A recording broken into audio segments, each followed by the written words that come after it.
ത്രിയേക ദൈവത്തിന് മഹത്വമുണ്ടായിരിക്കട്ടെ.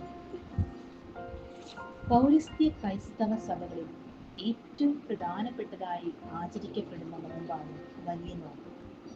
നോമ്പുകളിൽ ഏറ്റവും പ്രധാനപ്പെട്ടതായി കണക്കാക്കുന്നതിനാലാണ് ഈ നോമ്പിനെ വലിയ നോമ്പ് എന്നറിയപ്പെടുന്നത്.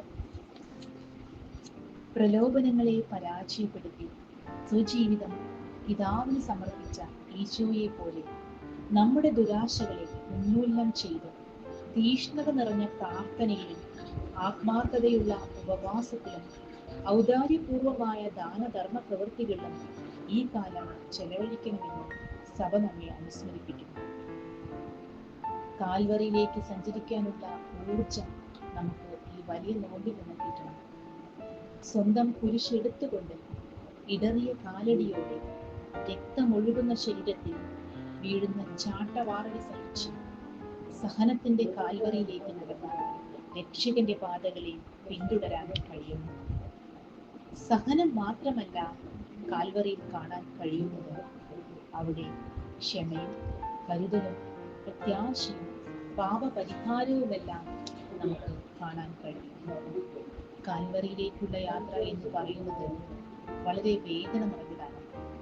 പക്ഷേ അപ്പോഴും യേശു പറയുന്നുണ്ട്, നിങ്ങൾ എനിക്ക് വേണ്ടിയല്ല, നിങ്ങളുടെ മക്കൾക്ക് വേണ്ടി കരയാനാണ്.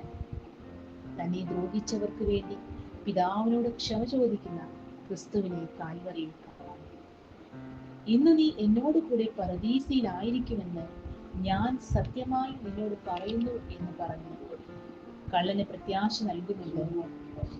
അമ്മയെ ശിശുവിനെ ഏൽപ്പിക്കുന്ന കരുതലും കാൽവറിയിൽ കാണാൻ കഴിയുന്നു. ഈ ജീവിത അനുഭവങ്ങളൊക്കെ നമുക്കും ജീവിതത്തിൽ കൊണ്ടുവരാൻ കഴിയണം. കാൽവറിയിൽ മരണമല്ല, ഉയർപ്പാണ് ക്രിസ്ത്യാനിയുടെ പ്രത്യാശ. ആ പ്രത്യാശയിലേക്കാണ് ഈ നോമ്പ് നമ്മെ കൊണ്ടുപോകുന്നത്. ദൈവപുത്രനെ പോലെ നമുക്ക് ആകാൻ സാധിക്കുന്നില്ലെങ്കിലും അതിലെ ഒരു അംശമെങ്കിലും നമ്മുടെ ജീവിതത്തിൽ പ്രാവർത്തികമാക്കാൻ വലിയ നോമ്പിൽ കഴിയണം. വലിയ നോമ്പ് ആചരിക്കുന്ന ഈ കാലയളവിൽ മാത്രമല്ല, തുടർന്നുള്ള ജീവിതത്തിലും തുടരാനാകണം. ഒരു ക്രിസ്ത്യാനിയാണെന്ന് വെറുതെ പറയുക മാത്രമല്ല, ക്രിസ്തുവിന്റെ ജീവിത സന്ദേശം ജീവിതത്തിൽ പകർത്താൻ കൂടി കഴിയണം. വിശ്വാസത്തിൽ ബലപ്പെടാനും രക്ഷയുടെ പ്രത്യാശയിലേക്ക് വളരാനും ഈ വലിയ നോമ്പ് സഹായിക്കട്ടെ. ദൈവത്തിന് മഹത്വം.